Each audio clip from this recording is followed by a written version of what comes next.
ሰላም ጤና ይስጥልን ተመልካቾቻችን ከአንከር ሚዲያ ዝግጅት ክፍል ያክብሮ ሰላምታችንን እናቀርባለን። ዜናዎችን ይዤ መጥቻለሁ። መሳይ መኮንን ነኝ።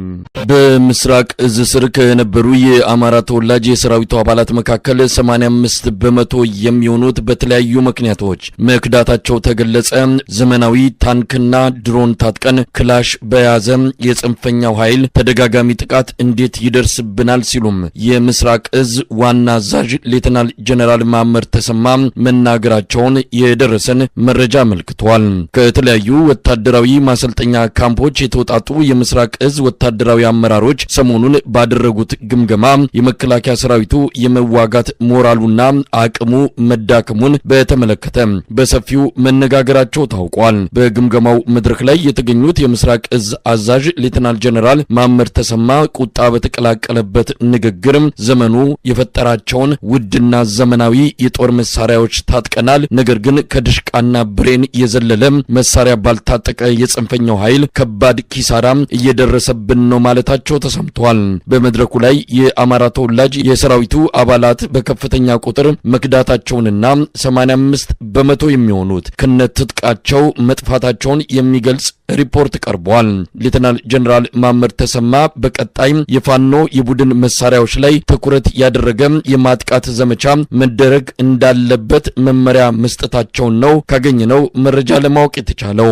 ይህ በእንዲህ እንዳለ በተለያዩ የአማራ ክልል አካባቢዎች የሉና ተጋድሎ ተጠናክሮ ቀጥሏል። በጎጃም በእናርጅና ናውጋ፣ በአገው ምድር በሉማሜ ከፍተኛ ተጋድሎ የተደረገባቸው ውጊያዎች እንደነበሩ ለማወቅ ተችሏል። በርካታ ያገዛዙ ታጣቂዎች ከጥቅም ውጪ መሆናቸውን ከአማራ ፋኖ በጎጃም የህዝብ ግንኙነት ክፍል የደረሰን መረጃ ያመለክታል። በሸዋ በጎንደርና በወሎም በበርካታ አካባቢዎች ውጊያዎች መደረጋቸውን ከየቀጠናው ከደረሰን መረጃ ለማወቅ በአማራ ክልል ስላሉት የአውደ ውጊያ ውሎች የተመለከተ አጭር ዘገባ የዘውትር ተሳታፊያችን ይዞልን ቀርቧል። አንተናው ዕለት በደብረ ብርሃን ከተማ ከአዲስ አበባ መውጫ በሚገኘው የዳሽንና ሀበሻ ቢራ ፋብሪካዎች አካባቢ የሚገኘው አብይ አህመድ የጥምር ጦር ካምፕ ሰርቶ የሚቀመጥበት አካባቢ ነው። የአካባቢ በዚህ አካባቢ የፋኖ ኃይሎች በሌሊት በፈጸሙት ጥቃት ሁለት ካምፕ ነበረ፣ የአድማ ብተናና የኒሻ እንዲሁም የመከላከያ ሁለቱንም ካምፕ ደምሰው በጣም በርካታ ሰራዊት እንደሞተና አብዛኛው ወታደር ቁስለኛው ወደ ደብረ ብርሃን ሆስፒታል ሕክምና እየተደረገለት እንደሆነ ሌሊት ነው ጥቃቱ የተፈጸመው። ሌላው በማዕከላዊ ጎንደር የምስራቅ በለሳ ዋና ከተማ በሆነችው በኋላ ላይ የፋኖ ኃይሎች በፈጸሙት ከባድ ጥቃት የከተማዋ በኋላ ከተማ በሙሉ በፋኖ ኃይሎች ቁጥጥር ውስጥ እንደወደቀች ዛሬ የደረሰኝ መረጃ ይጠቁማል። እቺ ከተማ ወደ በርካታ አቅጣጫዎች የተንቀሳቀሰ ጥቃት የሚፈጽምበት ከተማ ነበረች። አንድ ክፍለ ጦር እዛ ከተማ ላይ ይገኝ ነበር። ይህን ክፍለ ጦር ደምስሰው ከተማዋ እንዲወጣና ከተማዋ በፋኖ ኃይሎች ቁጥጥር ስር እንድትወድቅ ነው የተገኘው። ሌላው እንግዲህ ዛሬ ሌሊት በሰሜን ወሎ ከተማ የምትገኘው የጋዝ ወረዳ ዋና ከተማ የሆነችው የአገዛዝ ጦር ከፍተኛ የሰራዊት ክምችት አድርጎባት የሚገኝ ነውና ስትራቴጂክ ቦታ የሆነች ወደ ጋሸና፣ ወደ ጋይን፣ ላሊበላ፣ ወደ ወልዲያ የምትወስድ በጣም ስትራቴጂክ ቦታ ነች። እቺ ስትራቴጂክ ቦታ የፋኖ ኃይሎች በፈጸሙት ከፍተኛ እና የሌሊት ጥቃት ሙሉ በሙሉ የከተማዋን ስታይሽ የምትባለውን ከተማ በፋኖ ቁጥጥር ውስጥ እንደወደቀ ይጠቁማል። እንግዲህ መረጃ ለአንተ የነገርኩ ባለበት ሰዓት የስታይሽ ከተማ ከመከላከያና ከአድማ ብተና ኃይል እጅ ወጣ በፋኖ ኃይሎች ቁጥጥር ውስጥ እንደገባች ነው መረጃው የደረሰኝ። ሌላው በደቡብ ወሎ ዞን መቅደላ ወረዳ ከማሻ ከተማ አቅራቢያ የምትገኝ ኮሬብ ከተማ በፋኖ ኃይሎች ቁጥጥር ውስጥ ወድቃለች። ከውጊያው በኋላ የጠላት ኃይል ተበታትኖ ወደ ተለያዩ አካባቢዎች ቢሸሽም ገሚሱ ከሽሽቱ ለማምለጥ ሲል በተለያዩ አካባቢዎች ገደል ገብቶ እንደሞተና በተለይ በዋናነት የአድማ ብተናና የሚኒሻ ኃይሎች የመከላከያ ሰራዊት የከባድ መሳሪያ ሽፋን ሰጥቷቸው እንዲሸሹ ለማድረግ ቢሞክርም አቅጣጫቸውን ስተው ወዳልታወቀ ስፍራ በመሄዳቸውና ገደላማ አካባቢ ላይ በርካታ የአድማ ብተናና የሚኒሻ ኃይሎች ገደል ገብተው እንደሞቱና የአካባቢ ማህበረሰብ ከወደቁበት ቦታ እና ሙተው ከተገኙበት ቦታ አውጥቶ እየቀበራቸው እንደሆነ የደረሰኝ መረጃ ይጠቁማል። የአማራ ፋኖ በሸዋ ከሰም ክፍለ ጦር በትናንትናው ዕለት በአረርቲ ከተማ በመግባት በ02 ቀበሌና አርሴማ አካባቢ በአገዛዙ ጥምር ጦር ላይ ማለት ማለትም የ84ኛ ክፍለ ጦር የጦሩ ስታፍ ሰራተኞችን ጨምሮ በርካታ በወታደራዊ ካምፕ ውስጥ የነበሩ የመከላከያ ሰራዊት አባላትን ደምስሶ አካባቢውን ተቆጣጥሮ እንደነበርና ይሄንን የጦር ካምፕ ለማስለቀቅ ከሌላ አቅጣጫ የመጣ ያገዛዙ ጦር ወደ ኮርማ ቀበሌ በማምራት ላይ እንዳለ በውስጥ አዋቂ ምንጮቻቸው መረጃ ስለደረሳቸው ቀድመው ኮርማ ቀበሌ ላይ በመጠበቅ የመጣውን ኃይል መተው እንዲመለስ አድርገውታል። ችን ከተማ አርሴማ እና 02 ቀበሌ በተጨማሪ ሶስተኛ አረርቲ ከተማ የፋኖ ኃይሎች አሁን በሰዓት በቁጥጥር ስራቸው አድርገዋታል።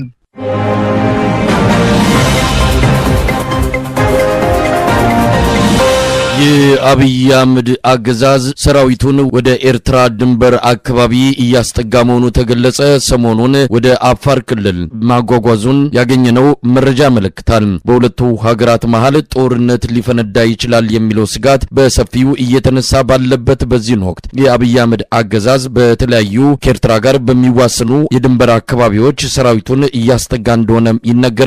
አብይ አህመድ ከኤርትራ ጋር የሚደረገው ጦርነት ከአንድ ቀን በላይ አይወስድም ማለቱም ተመልክቷል። በአንድ ቀን ውስጥ አስመራ እንገባለን ማለቱን በመጥቀስ የአንከር ሚዲያ ምንጮች ያደረሱን መረጃ ያመለክታል። ሰሞኑን ከወታደራዊ መኮንኖች ጋር ውይይት ያደረገው አብይ አህመድ ጦርነቱ ብዙ ጊዜ የሚፈጅ አይደለም፣ በአንድ ቀን ውስጥ እናጠናቅቀዋለን ማለቱን ለማወቅ ተችሏል። የአብይ አህመድ አገዛዝ በኤርትራ አዋሳኝ በሆኑ አካባቢዎች ወታደራዊ እንቅስቃሴዎች ማድረግ መጀመሩን በተለይም በአፋር ቀጠና ሜካናይዝድ እዞቹን ማስጠጋቱን ለማወቅ የተቻለ ሲሆን ከተለያዩ ሀገራት በከፍተኛ የውጭ ምንዛሪ የተገዙ መሳሪያዎች በቦሌ አውሮፕላን ማረፊያ በየቀኑ ምሽት ላይ እየተራገፉ መሆናቸውም ተመልክቷል። ባለፈው ህዳር ወር በአዘርባይጃን መርከቦች ተጭነው ወደ ጅቡቲ ወደብ እያመሩ የነበሩ የአብይ አህመድ የጦር መሳሪያዎች በኤርትራ መንግስት ከተያዙና ከተወረሱ ወዲህ የመርከብ አማራጭን የተወው የአብይ አህመድ አገዛዝ በካርጎ አውሮፕላን በልዩ ትዕዛዝ የጦር መሳሪያዎችን ወደ ኢትዮጵያ እያስገባ መሆኑን ነው ያገኘነው መረጃ የሚያመለክተው።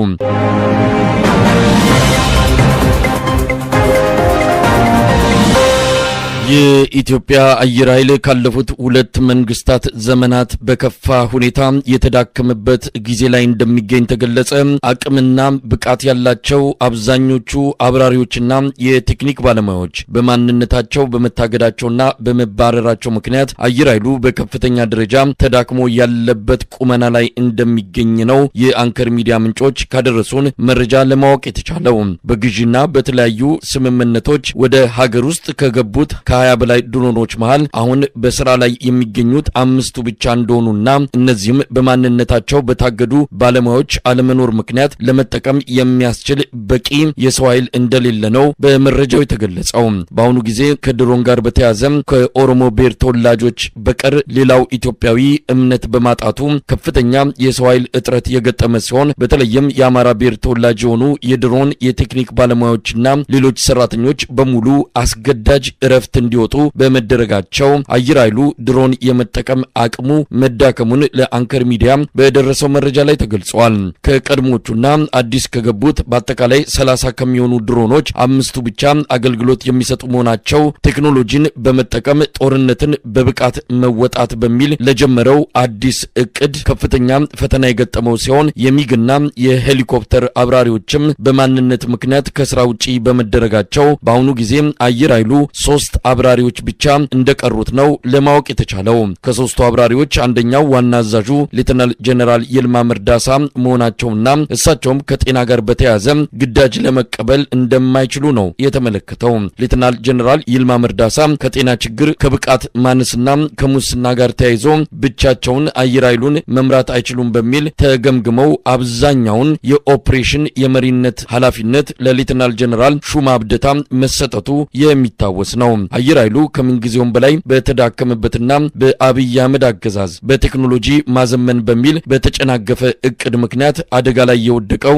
የኢትዮጵያ አየር ኃይል በሶስቱ የኦፕሬሽን ዘርፎች በቦምብ ጣይ አየር ባየር ውጊያና ለእግረኛ ተዋጊ ድጋፍ ሰጪ የሄሊኮፕተር ስኳድ ዙሪያ ያለው አጠቃላይ አቅም በአስደንጋጭ ሁኔታ የተዳከመ መሆኑን የሚገልጹት ለጉዳዩ ቅርበት ያላቸው ወገኖች አብይ አህመድ ተቋሙን ከህወሓት ዘመን በላይ አዳክሞታል፣ የውጭ ጥቃት ቢሰነዘር የሀገሪቱን የአየር ክልል በመጠበቅና በመመከት አንጻር አቅሙ እጅግ አሳሳቢ ደረጃ ላይ ይገኛል ሲሉ በስጋት ይገልጻሉ።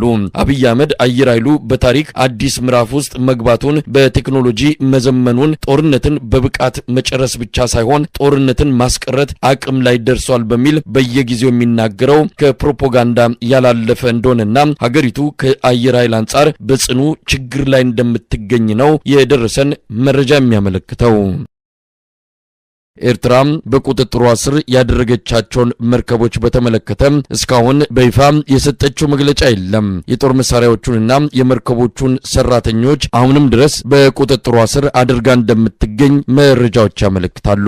የአብይ አህመድ የጦር መሳሪያዎችን የወረሰችው ኤርትራ በተለይ ድሮኖቹን ለመጠቀም ልምምድ እያደረገች መሆኗን ነው ለአንከር ሚዲያ በደረሰ መረጃ ላይ ተመለከተው። ሰሞኑን በአሰብ አካባቢ የኤርትራ ድሮኖች ልምምድ ሲያደርጉ እንደነበረም ተገልጿል። ይህ በእንዲህ እንዳለ ኤርትራና ግብጽ በባህር ላይ የጦር ኃይል ልምምድ ለማድረግ ስምምነት መፈራረማቸው ታውቋል። ባለፈው ሳምንት አስመራ ያቀኑት የግብጹ የውጭ ጉዳይ ሚኒስቴር በጋራ ልምምዱ ላይ ያተኮረ ውይይት ከኤርትራ ባለስልጣናት ጋር ማድረጋቸው ታውቋል። የጋራ ልምምዱ ኤርትራ ከአብይ አህመድ አገዛዝ ጋር ከገባችበት የጦርነት ፍጥጫ ጋር የተያያዘ ስለመሆኑ የታወቀ ነገር የለም።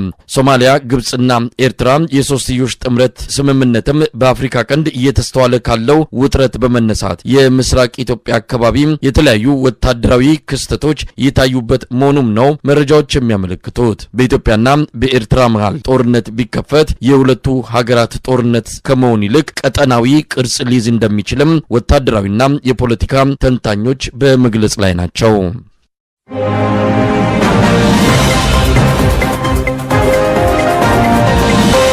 በሚኒሊክ ቤተ መንግስት ተከማችቶ የቆየው ወርቅ $1 ቢሊዮን መሸጡ ታወቀ። አሁን በቤተ መንግስቱ ተደርድረው ለእይታ የቀረቡት በወርቅ ቅብ የተሰሩ መሆናቸውን ለአንከር ሚዲያ በደረሰ መረጃ ላይ ተመልክቷል። ከ470 ኪሎ ግራም በላይ እንደሆኑ የሚገመቱት በማንኪያ በሳህንና በተለያዩ ቅርጽ የተሰሩ የወርቅ ዕቃዎች ወደ ብሔራዊ ባንክ እንደገቡ ሲገለጽ የነበረው ሐሰተኛና ህዝቡን ለማደናገር እንደሆነ የጠቀሱት የመረጃ ምንጮች ወርቆቹ በተለየ ሁኔታ ወደ ዱባይ ተወስደው $1 ቢሊዮን መሸጣቸውን ነው ለማወቅ የተቻለው። እነዚህ ታሪክና ቅርስ ሆነው በተለያዩ መንግስታት ተጠብቀው የቆዩት ውድ የወርቅ ዕቃዎች ለአብይ አህመድ የቤተ መንግስት ግንባታን ወጪ ለመሸፈን በሚል መሸጣቸው ተመልክቷል። ተመሳሳይ የሆኑ ፌክ የወርቅ ቅብ ዕቃዎችን በመተካት ህዝብን እያደናገረም ታሪክን እያጠፋ ያለው የአብይ አህመድ አገዛዝ የሀገሪቱን ቋሚ ሀብቶች እያወጣ በመሸጥ ላይ መሆኑም ተገልጿል። ወደ ብሔራዊ ባንክ የገባ 1 ኪሎ ግራም ወርቅ እንደሌለም በሙሉ ወደ ዱባይ እየተወሰደ እንደሚሸጥ የጠቀሱት የመረጃ ምንጮች በተለይ ከቤተ መንግስቱ የተወሰዱት ወርቆች በሙሉ የተሸጡበትን ሂደት የአሜሪካ መንግስት ጭምር በቅርበት ሲከታተል እንደነበረና መረጃውም እንዳለው ገልጸዋል። የወርቁ ብዛት ወደ 5 ኩንታል ይደርሳል ቢባልም በትክክል መጠኑ እንደማይታወቅና ከ470 ኪሎ ግራም በላይ ይሆናል የሚለው በግምት የተሰጠ ቁጥር እንደሆነም ተመልክቷል። ቀዳማዊ ኃይለ ሥላሴ ከኢራኑ መሪ ሻህና ከግብፁ ንጉስ የተሰጧቸው የወርቅ ስጦታዎች በሙሉ በአሁኑ ጊዜ በቤተ መንግስት ውስጥ የሌሉ ሲሆን የአሜሪካን ፕሬዝዳንት ከነበሩት ሊንደን ጆንሰን የተበረከተላቸው የወርቅ ሰደፍ ያለው ጠመንጃ በአብይ አህመድ አማካይነት መሸጡን በደረሰን መረጃ ላይ ተመልክቷል።